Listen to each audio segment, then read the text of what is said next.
বাংলাদেশী মিয়াক চিনাক্ত কৰিবলৈ কোনো ধৰণৰ নথি পত্ৰৰ প্ৰয়োজন নাই। কেৱল মাত্ৰ ডিএনএ টেষ্ট কৰিয়েই বাংলাদেশী মিয়াক চিনাক্ত কৰিব পৰা যায়। আৰু যদি অসম চৰকাৰৰ হাতত ডিএনএ টেষ্ট কৰিবলৈ মেচিনৰ ব্যৱস্থা নাই, তেনেহ'লে এইবাৰ অসম চৰকাৰক ডিএনএ টেষ্ট কৰাৰ বাবে মেচিনৰ ব্যৱস্থা কৰি দিবলৈ সাজু হৈছে হিন্দুত্ববাদী নেতা প্ৰবীণ ভাই টগাৰিয়া। বাংলাদেশী মিয়ামুক্ত অসম গঢ়াৰ দাবীৰে এতিয়া প্ৰবীণ ভাই টগাৰিয়াই মন্তব্য কৰিছে যে অসমৰ পৰা শীঘ্ৰেই খেদিব লাগে অবৈধ বাংলাদেশী মিয়ামুক্ত অসম গঢ়াৰ দাবী এইবাৰ হিন্দুত্ববাদী নেতাৰ। শীঘ্ৰেই অবৈধ বাংলাদেশী বিতৰণ কৰক ৰাজ্য চৰকাৰে। ভাৰতত বৃহৎ সংখ্যক সন্দেহযুক্ত বাংলাদেশী আছে। বাংলাদেশী চিনাক্তকৰণৰ বাবে ডিএনএ পৰীক্ষাৰ পৰামৰ্শ দিছে এইবাৰ প্ৰবীণ ভাই টগাৰিয়াই। নথি পত্ৰতকৈ ডিএনএ টেষ্টৰ দাবী কৰিছে এতিয়া হিন্দুত্ববাদী নেতাগৰাকীয়ে। অসম চৰকাৰৰ যদি ডিএনএ মেচিন নাই, তেনেহ'লে সেই মেচিনৰ ব্যৱস্থা মই কৰি দিম। মই ডনেশ্যন দি ডিএনএ মেচিনৰ ব্যৱস্থা কৰি দিম অসম চৰকাৰক। এনআৰচিত নাম কৰ্তন হোৱা 10 লাখ লোকক ডিটেনশ্যন কেম্পলৈ প্ৰেৰণ কৰক। 1951 চনত মুছলমান ভোটাৰসকলৰ বংশ ৰাজহুৱা কৰক। এই প্ৰত্যাহ্বান জনাইছে এইবাৰ হিন্দুত্ববাদী নেতাগৰাকীয়ে। 25 বছৰ বয়সতে জড়িত ৰাম মন্দিৰ প্ৰতিষ্ঠাৰ আন্দোলনত। নিজকে চিকিৎসক বুলি দোহাৰিলে ডক্টৰ প্ৰবীণ ভাই টগাৰিয়াই। গুৱাহাটীত ডক্টৰ প্ৰবীণ ভাই টগাৰিয়াৰ সংবাদমেলতেই কেইবাটাও বিস্ফোৰক মন্তব্য কৰিছে হিন্দুত্ববাদী নেতাগৰাকীয়ে। আন্তঃৰাষ্ট্ৰীয় হিন্দু পৰিষদৰ সভাপতি হৈছে প্ৰবীণ ভাই টগাৰিয়া।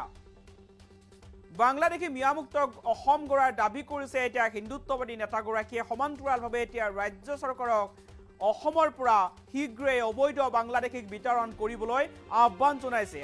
হিন্দুত্ববাদী নেতাগৰাকীয়ে মন্তব্য কৰিছে যে বাংলাদেশী চিনাক্ত কৰিবলৈ কোনো ধৰণৰ নথি পত্ৰৰ প্ৰয়োজন নাই। ভাৰতত বৃহৎ সংখ্যক বাংলাদেশী আছে, গতিকে কেৱল মাত্ৰ ডিএনএ পৰীক্ষা কৰিয়েই বাংলাদেশীক চিনাক্ত কৰিব পৰা যায়। আৰু যদি অসম চৰকাৰৰ হাতত ডিএনএ পৰীক্ষা কৰিবলৈ উপযুক্ত মেচিন নাই, তেনেহ'লে মেচিনৰ ব্যৱস্থাও কৰি দিবলৈ সাজু হৈছে হিন্দুত্ববাদী নেতাগৰাকী। কি মন্তব্য কৰিছে প্ৰবীণ ভাই টগাৰিয়াই সংবাদমেল যোগে মন্তব্য শুনাব লৈছো। Single drop of a blood will decide he is a Bangladeshi. No excuse.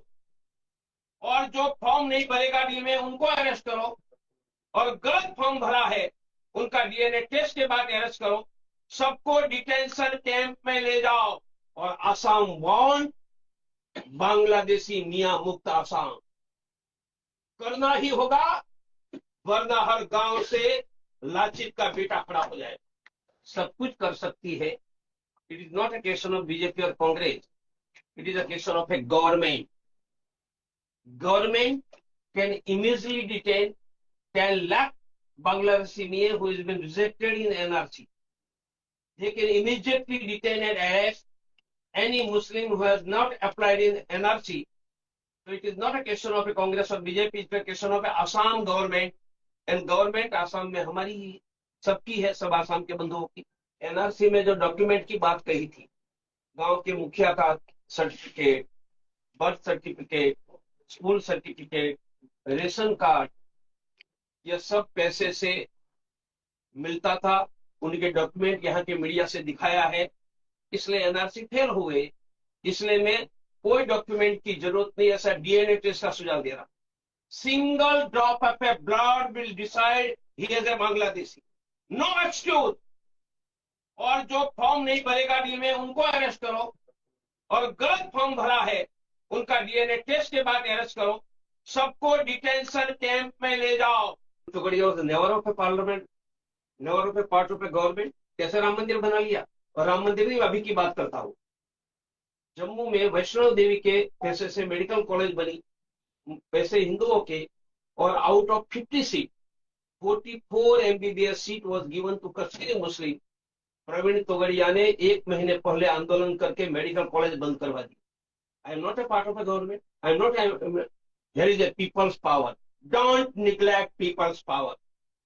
और असम वांट बांग्लादेशी मियां मुक्त आसाम करना ही होगा, वरना हर गांव से लाचित का बेटा खड़ा हो जाएगा.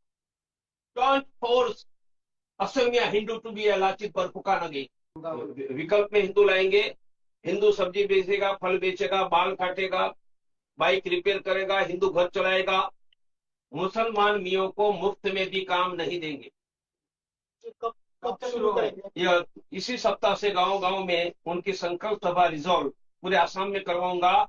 मैं आसाम में 21 डिस्ट्रिक्ट के 10,000 मेरे वर्कर को मिलकर एक सप्ताह के बाद आया.